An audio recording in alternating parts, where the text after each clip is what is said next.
Was a lot of money stolen, and how much was stolen? $106,000. That's quite a lot. It's a lot of money. Yeah. How did the guys get the money? By pointing guns at the staff and making the staff unlock the safe. Oh, yeah. What impact did it have on the staff? Made them very nervous, and we were really lucky with the staff we had because we all got on well and all talked about it, but it made things very scary for us. Yeah, I suppose it would do. After the robbery, did the bank end up closing? That's not what it made it close permanently. It closed for that day, but we were open again the next day. Oh, so that's not why it was closed? That's not why it was closed, no. It didn't close for another 13 years afterwards. Oh. So the bank robbery was 1983 and it didn't close till 1996. Yeah. So that had no effect on it at all. It was just the way businesses were going then that it closed. Oh. Yeah. What effect do you think it had on the town or the popularity or people in there? I don't know really what effect it had on the town. Certainly people talked a lot about it and probably were a bit concerned that could happen in our town. You know, a small town like this, and for something like that to happen wasn't very nice. No. So that's probably the biggest thing for the people of the town, but because we were involved, it was a bit hard to know or get feedback from other people how they felt about it. Mm. And I heard the copper wasn't in Lumsden, so there was no security. No. No, he was away playing golf. Mm.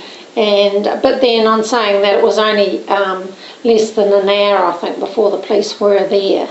So that wasn't a huge issue, really, the fact that he wasn't here at the time. Yeah, because it really didn't take them that long to get here. No. Yeah. Well, it would actually seem quite sneaky where there was no police there, it was done, so they must have known something. Or whether they knew the policeman was not there or whether it was just the day they chose to do it and it just so happened that he wasn't there, we'll never know. Because also I think there was a lot of money, because the payroll was there, and there was a lot of money. I think there was certainly local information from someone. Which doesn't help. No. No, somebody knew something locally. Something that went on in the banks. Somebody knew something. All it takes is one person to leak information. Yes. Yeah.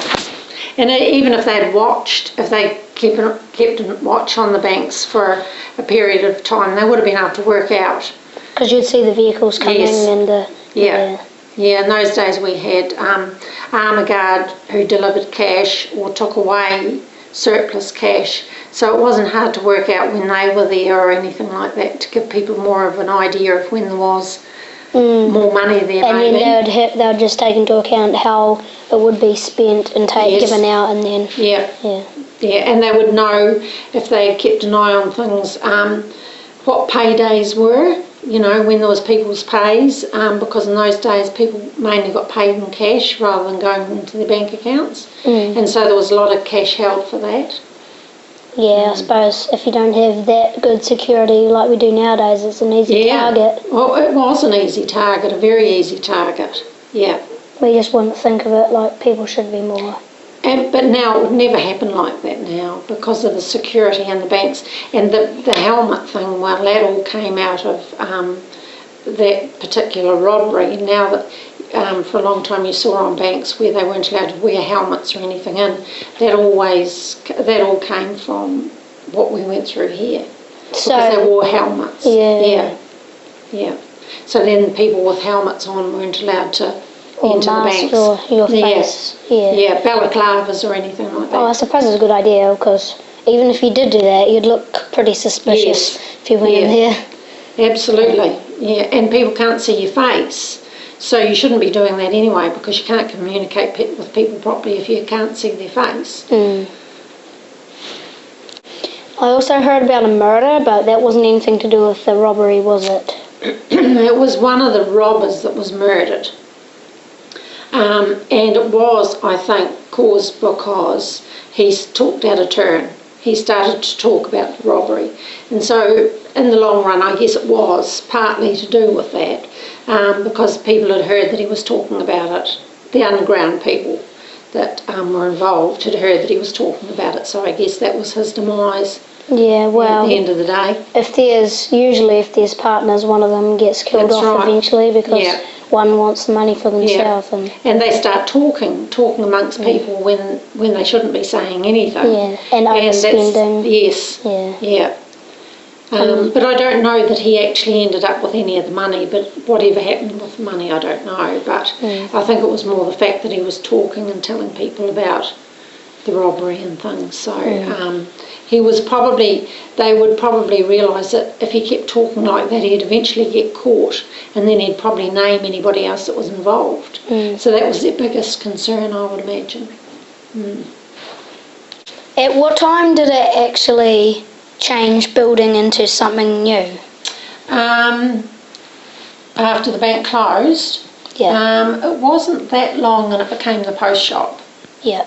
I can't remember exactly how long, but that was the first thing that happened, I think. It was the post shop first, after the bank closed. And then it was there for a few years? Yeah, and then it closed, and then there was nothing in it for a while. Now, of course, we've got the Route 6 there. Yeah.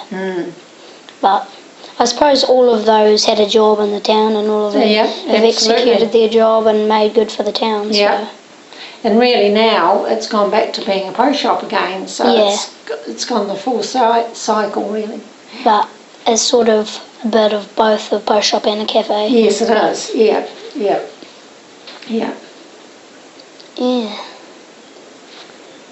I think that probably did have a wee bit of influence too.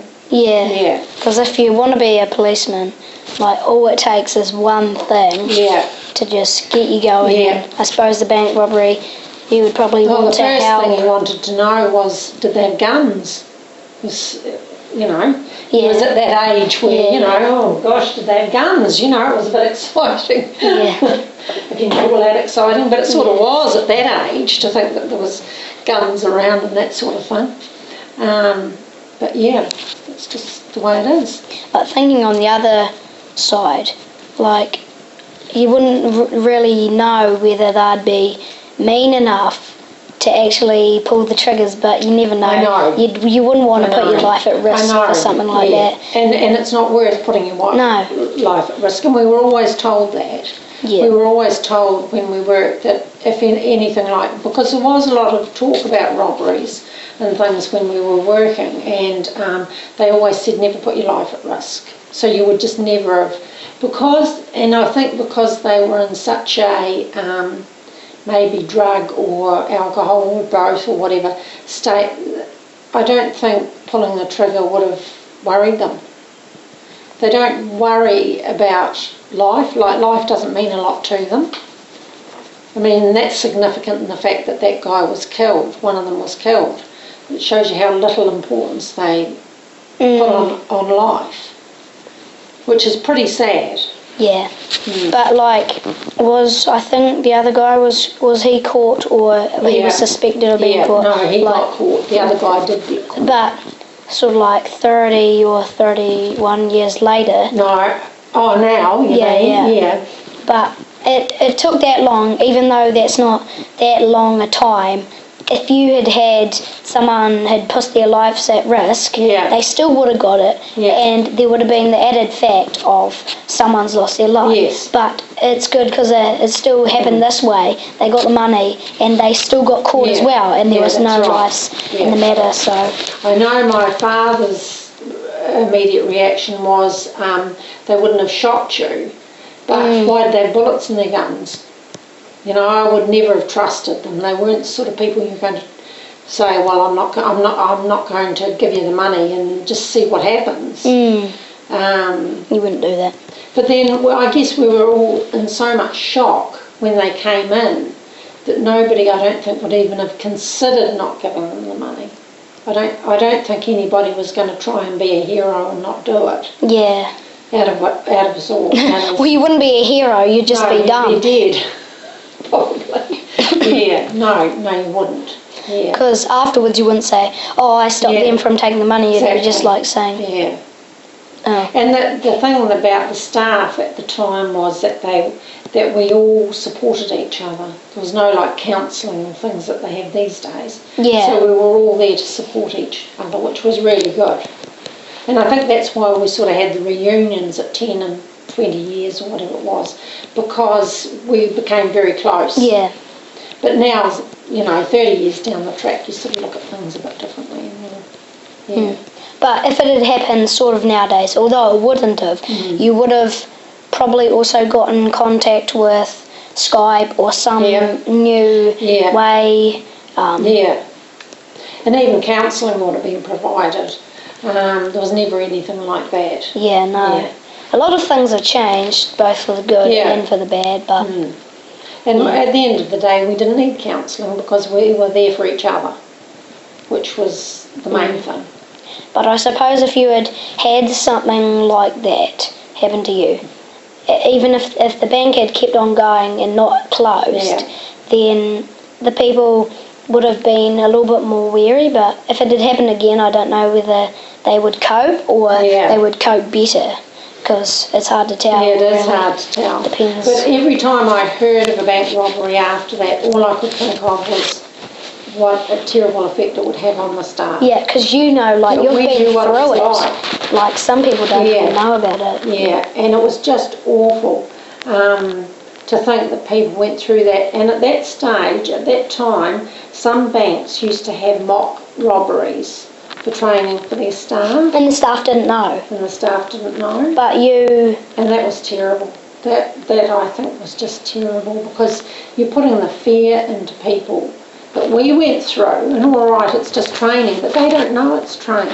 Yeah, well, it's sort of good and it's sort of bad. Like, on the people, it's sort of bad, but I suppose if you're going to get scared and you're going to, get really scared so you can't do your job, that's sort of good to tell what those people are, because they're not really that good for the job. You don't really know. It's going to affect everybody differently. Like, some people are going to react a lot worse than others anyway. Yeah. Doesn't matter what the circumstances are, whether it's a training thing or even what we went through. We probably all reacted differently, but at the end of the day, we could all talk to each other and work things through with that. But, we might have just worked with somebody that couldn't handle it or something, and that would have been terrible. That really would have been bad. Yeah. But, well, you would be able to tell who the people could what people could handle it. So that would be the people that you would have near or doing the most thing to sort of. You see, in a small place like this, we were all in the room together. Yeah. We were all in one area. You couldn't get away from it. You're all just there. So but in some respects that was a good thing too. But the whole thing's not very nice, but... No, it's not. Can't be prevented. No, really. Well, it's done now, and it's history, isn't it?